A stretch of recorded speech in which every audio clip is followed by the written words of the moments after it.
The island of Islay is only 40 minutes flying time from Glasgow, the most southerly island of the Hebrides. An oasis of silver sands washed by the Atlantic, warmed by the Gulf Stream. An island of tranquil beauty some 20 miles square with full employment and 7 distilleries.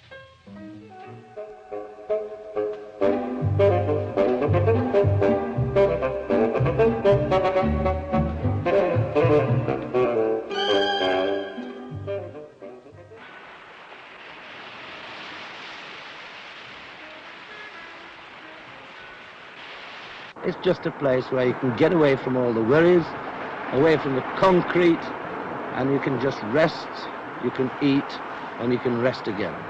And drink. And drink, yes, aye. Look at the kids, look at them, digging away. Yes. Even Dad has to join in sometime. Must be sorry to go tomorrow. I think so, anyway. Yes, yes. Still, there's always time for a pint. I suppose that's out of place in a whiskey island, isn't it? But to the visitor, the outward evidence of sleepy detachment can be misleading. Islay is also an island of controversy. Oh, no doubt about that at all. But another point is that if we're going to encourage tourists in, you can't separate the tourist today from his car, and he wants to bring his car in with him. Well, the only people that can separate the tourist from his car are McBrain. Well, isn't that what the Islay Transport Users Committee are trying to do today? Yes, oh yes, I agree with you there, but it's not something we wouldn't want to do this in the future. We want to do it now. Well, look, right now we want to do it. Now is the time that we I hope will do it, and it was with with that none of it. It was with that in front of us that the Islay District Council took up the cudgels along with the Islay Transport Users. Well, it's a pity that the Argyll County Council hadn't gone along with them. Well, but the Argyll County Council, I've got no doubt at all, will. Well, for the simple reason that I've had it from different county councils who I've known for the last 20 years, that they're all for it. And it's a lifeline of our island. What do we benefit by whiskey? Well, I'm pleased to hear that you think that the county council will see sense in the What at first sight might be thought to be an island of paradise is in fact an island of paradox. This tight little island of 4,000 people exports to the mainland each year £8 million worth of untaxed bulk whiskey. The price at which the island sells the crater works out at about 4 shillings a bottle, but you can't buy it across the counter. It's shipped in barrels to the mainland for blending and bottling, and then the islanders buy it in again by the case.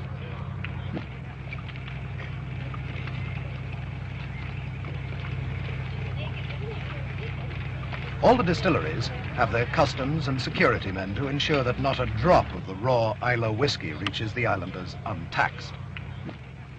Islay whiskey has a distinctive flavour. Its appeal is explained by one of the island's distillery owners, the only woman distiller, Mrs. Campbell. Well, the secret of the Islay whisky is the peaty water and the peat, which we can get on the island. That makes the Islay whisky what it is. It's been sort of traditional in Ireland to make whisky for those hundreds of years, and then gradually has built itself up to the present state, and Islay whisky is famous as an essence for blending purposes. We keep the whisky here anything from 5 to 10 years, and then it's sent to blending houses in Glasgow or Leith or Kilmarnock or Perth, and it's blended with grain whisky and with other malts into most of the proprietary blends. Islay whisky by itself is rather too powerful for most people, though some people do like it as a liqueur whisky. But it's very good, as I said, for blending, so it's sent to the blending houses, and it wouldn't pay them to do any bottling here, because all the other materials would require to come here, and the freight would kill it. There's an increasing market for the Islay whiskies. We can't supply the demand that we have for our whisky. In taxation, the whisky produced in Islay each year will collect more than £30 million for the nation. But for Islay, the value of the distilleries is counted in jobs. One new distillery is planned at Port Ellen, but it'll create less than a score of jobs. Whiskey's not the island's only export. Islay also exports people, but the departure of an average of 50 people to the mainland each year is an export which is viewed with concern. All the young people are leaving. Everything is centralised nowadays. Schooling is centralised. Even to go on to university standard, they've got to leave here in their second year, which means they leave Islay when they're 13 to go to schools on the mainland, and they never really come back after that. There are not the jobs here for them. One thought that by starting tourism it was something that could be done, but population is decreasing the whole time. I believe 100 years ago there were 15,000 people in Islay. Today there are less than 4,000, and it's decreasing the whole time, and the numbers of old people are increasing. Automation on the farms and in the distilleries is cutting down the chances of employment on the island, and we see very little for them. It's another of the ironies of island life that in the record books Islay has full employment. But it has full employment on the farms and in the towns, mainly because the people without jobs tend to leave. Dotted throughout the island and in run-down villages like Portnahaven are the dilapidated shells of vacant homes that spell the most dreaded of island expressions, depopulation. That's what's wrong with the place, yes. There's no work here. And a few men that's down here, do you see, they've got to go away up country, do you see, to work. The girls, they go to nursing or teaching, whatever, do you see, they're going forward. And the young boys, they go police or seafaring, do you see. But there's nothing down here for them. They've all got to go away, do you see, from the village. Yes. It's a pity too, because it's a nice wee place, do you see. In the peat fields of Islay, rented for as little as £1 a year, many of the islanders still dig their own fuel. But there are signs of a stirring, a realization that there's an answer to depopulation. Tourism. I've been in Islay now for about 10 years, and when I came, first of all, I noticed that the main visitors to Islay were people who came back year after year. Most of them had some family connection with Islay. They were the descendants of people who had left Islay and gone to the mainland. And they occupied village houses, which were kept purely as summer houses. And then there were a certain number of people also who came to the hotels. But the tourist season was a short one, for about 6 weeks, from July and a part of August. Then it was noticed that even these people were getting fewer in number, especially the people who came back year after year to Islay, who had connections with Islay. And then 6 years ago, as I say, the tourist board was starting. And we started by advertising a little in the newspapers, especially the south of England. And we attracted, by that, some new people to the island.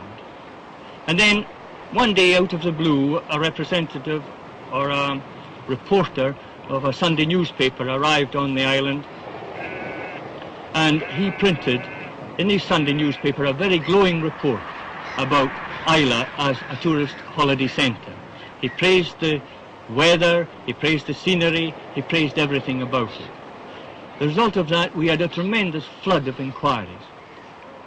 That was in 1964. And in the summer of 1964, every bed in the island was occupied. And we had never seen so many visitors before. But at the same time, it was obvious that Islay could accommodate them, because it could accommodate them as far as room on the island was concerned. There was room for them to go and to play and to walk around, and you would hardly notice them. But there certainly wasn't the accommodation for them to stay. And that made us realize that there were very strong possibilities in Islay for tourism. Where all this is going to lead us now is one of our problems, because if we disturb the serenity of the island and the peace and quietness of it, and the ability to get away from everything, all the rush and bustle of the cities by coming to Islay, if we destroy that peace and quietness by bringing in too many visitors and by having holiday camps, then we will destroy the main attraction. Islay has a great natural potential as a holiday isle. The get-away from it all golfer can be on the course at Macri within an hour of leaving Glasgow.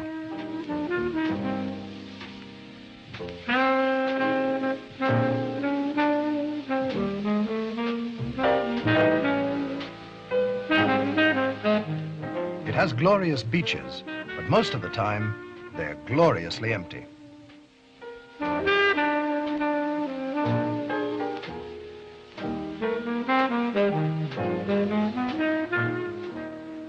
It enjoys a temperate climate, and it's rich in local history. Archaeologists find it a source of fascination. The island's alert to its holiday appeal, but there's a clash of opinion even among the hoteliers and transport executives. The question is, what sort of a holiday isle is it to be? Large-scale developers are reported to be displaying more than just a passing interest. Could it be an Isle of Wight or a Jersey? No, it could never possibly be a Jersey. The island is mainly owned by large estates, and they have the biggest majority of the place, and I'm quite sure they will never give up their property.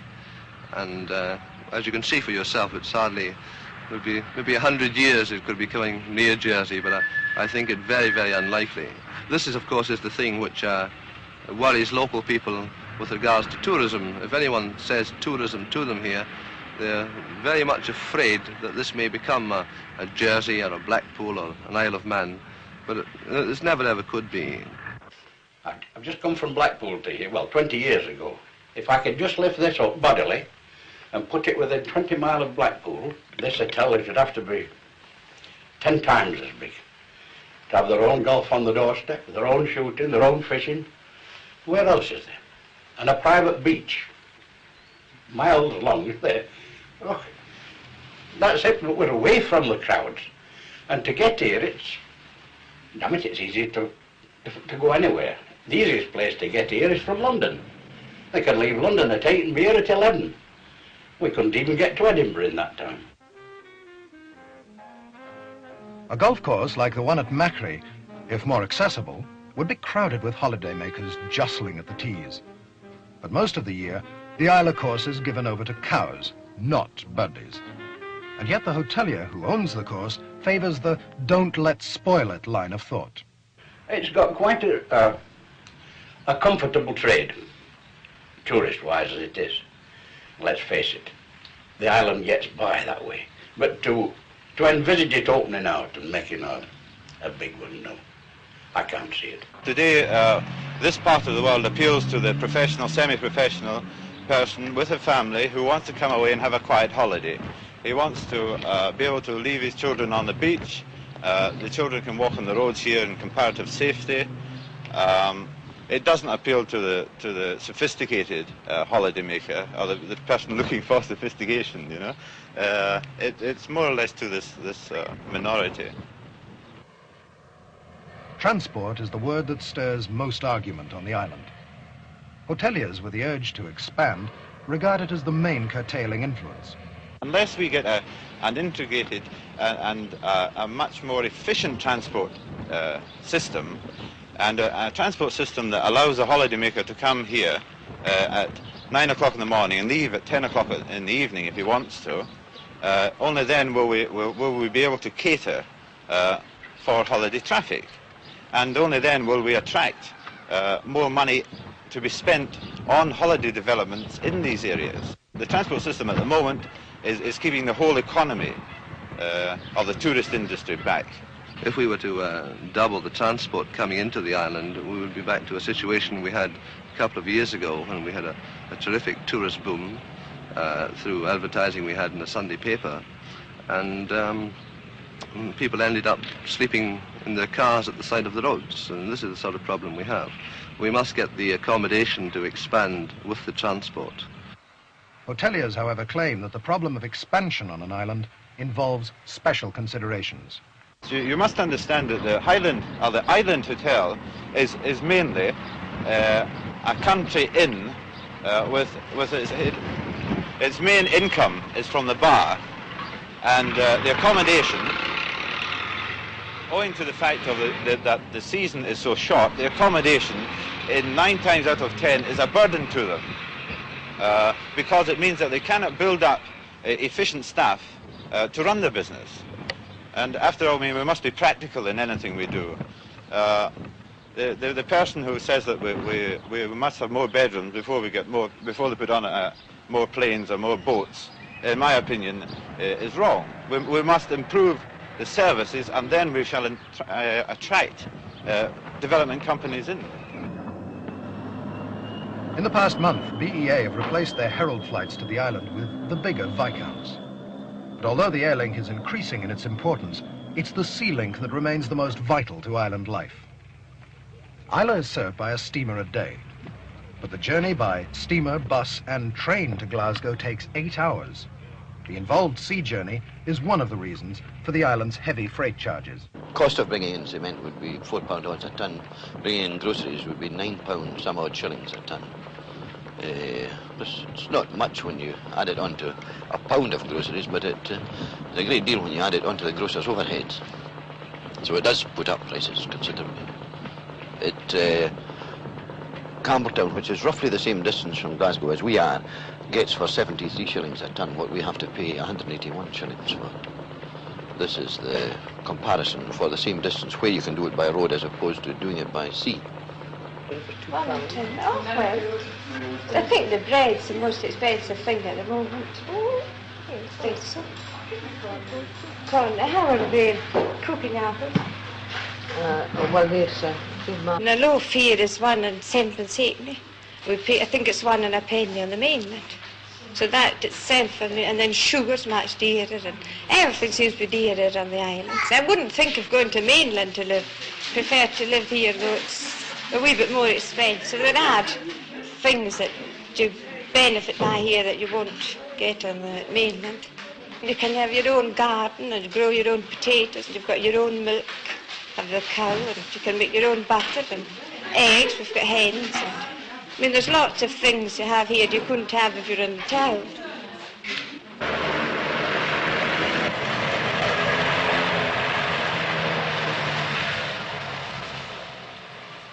The McBrain services to the mainland have for years been the island's lifeline. But recently, the interest has been aroused of a new breed of transport operatives, the small companies whose main capital is an urge to experiment. It's the first time that a craft has been brought as far out from the mainland as this. It has a future, but not using this craft, or in fact in anything except today's somewhat ideal conditions. We think that the long-term transport future around any of the offshore islands will be conditioned to some form of transport, of which the hovercraft at the moment is the most promising, which doesn't involve a very substantial terminal investment, because this involves you in concentrating the traffic, and the traffic on the islands is anything but concentrated. The next generation of hovercraft, we would hope, will have a better bad weather capability. They will have a much bigger payload capacity. One will be talking in terms of carrying 10 vehicles. They will have more speed, we hope, the manufacturers tell us they will, and they will in general terms be able to supersede, or in some cases complement, the air and conventional sea transport.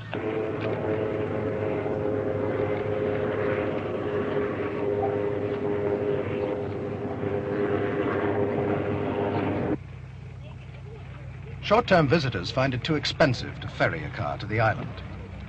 One of the reasons that the island's 70 miles of good-class road is relatively free of traffic.